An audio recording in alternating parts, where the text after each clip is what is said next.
Exato. É natural, é igual eles tentando tocar samba. Exatamente. A gente tocando rock nunca vai. Nunca vai ser. Nunca vai. Aí Los Hermanos é uma coisa Brasil, né? Exatamente. Mas é foda, tu mandou a música, tu vê que a parada é diferente. Ali só tem gringo tocando. Porque a menina tem um som gringo. Tem. Aí tu bota o gringo, o play é o lance. E aí né? eu pedi só pra ter um saborzinho Brasil. Eu tenho muitos samples de samba, de pagode. Eu falei, cara, bota um pouquinho de cuíca, um pouquinho de pandeiro. Porque eu sei que brasileiro gosta de consumir música brasileira. Eu preciso posicionar essa música em alguma playlist.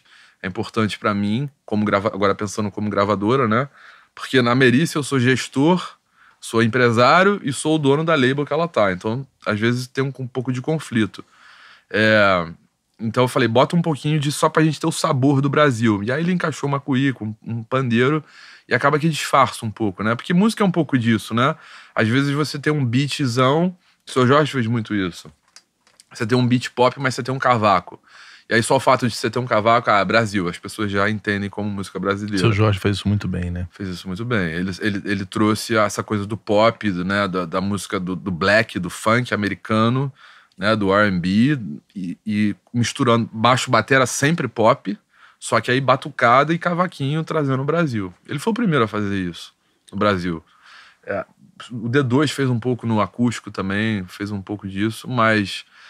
preocupado em ter uma levada de cozinha gringa, americana, e o sabor do Brasil para dar aquela atmosfera tropical brasileira. Porque eu acho que brasileiro gosta de... Você pega top 50 do Spotify, só tem música brasileira.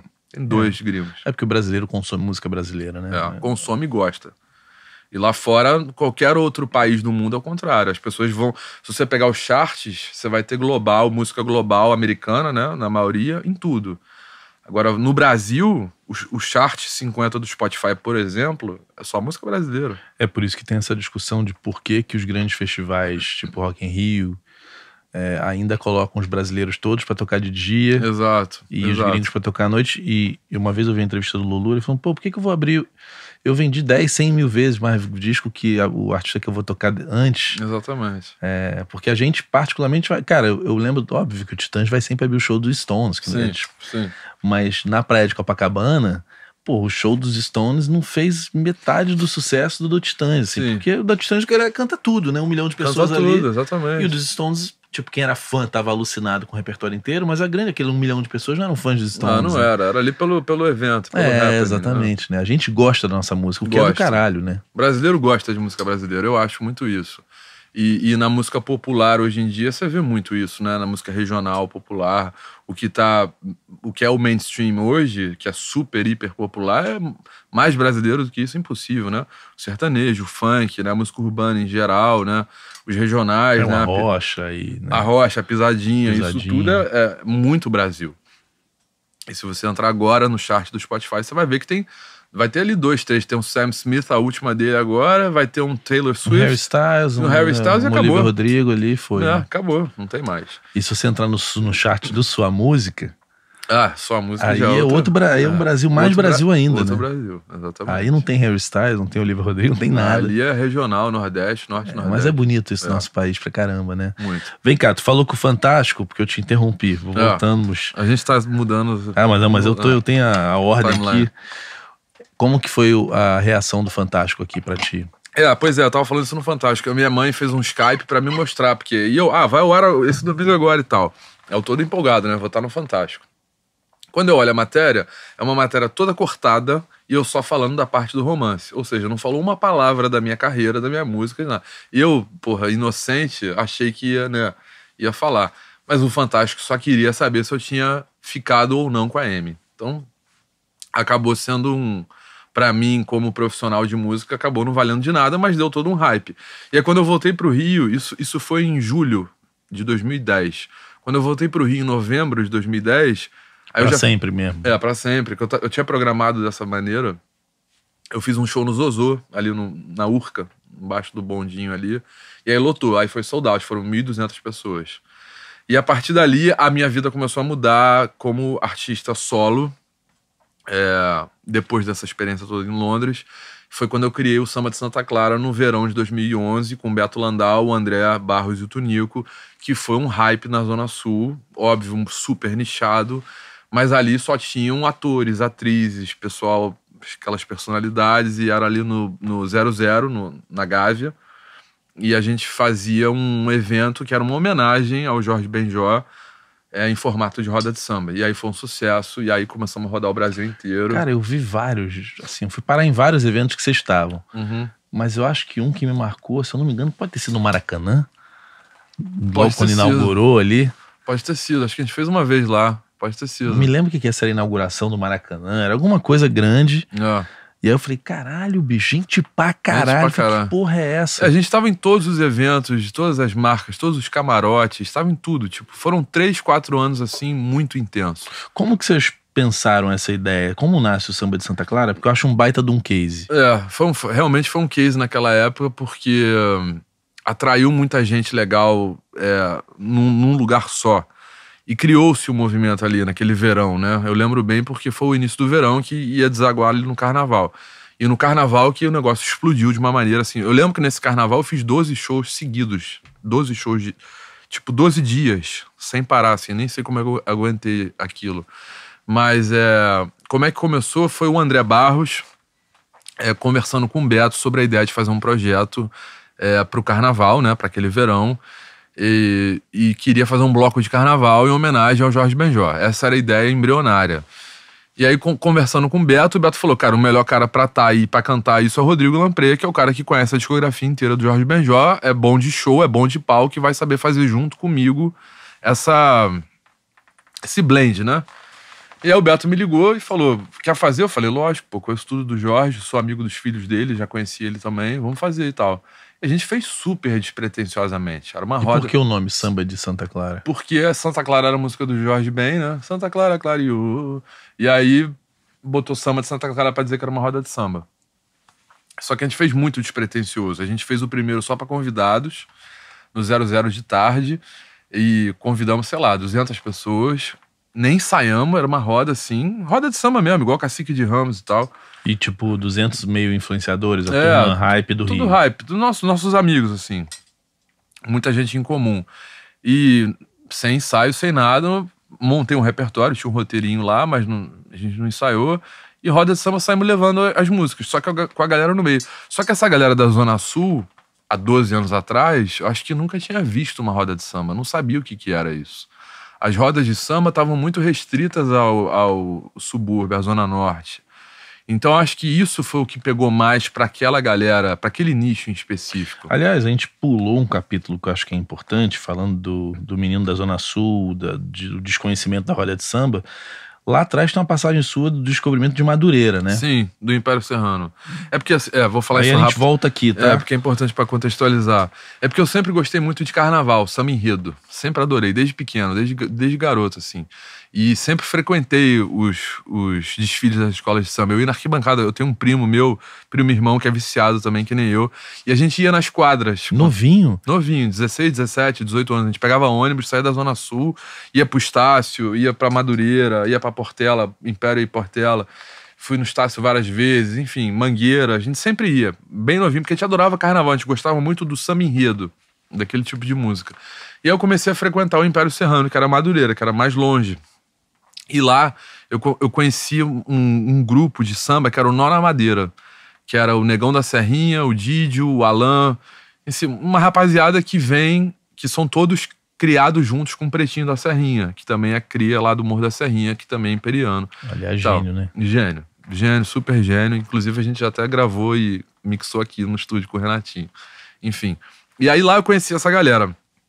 Comecei a me aproximar desses caras. E esses caras começaram a me mostrar um repertório de samba que eu não conhecia.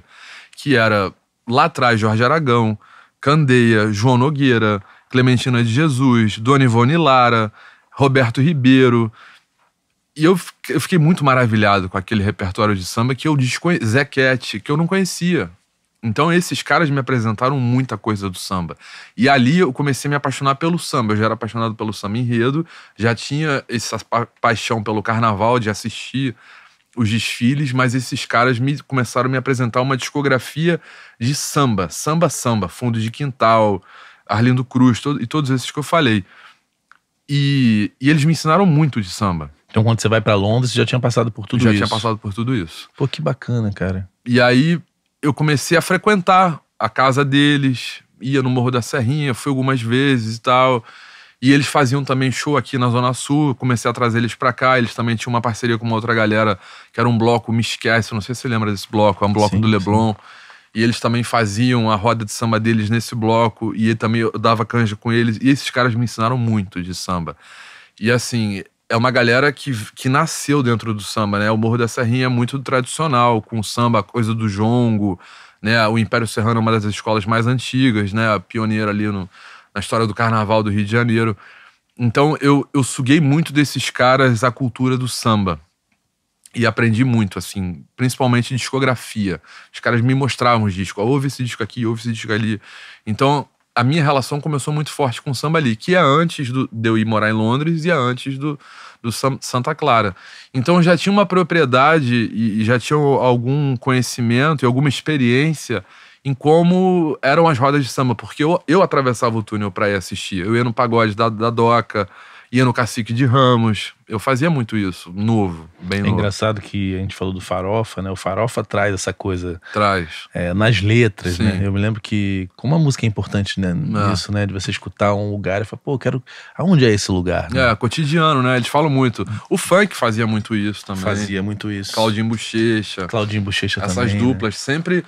Essas duplas sempre tiveram músicas que citavam, né? As comunidades. Como os reggae citavam a Baixada, exato. Né?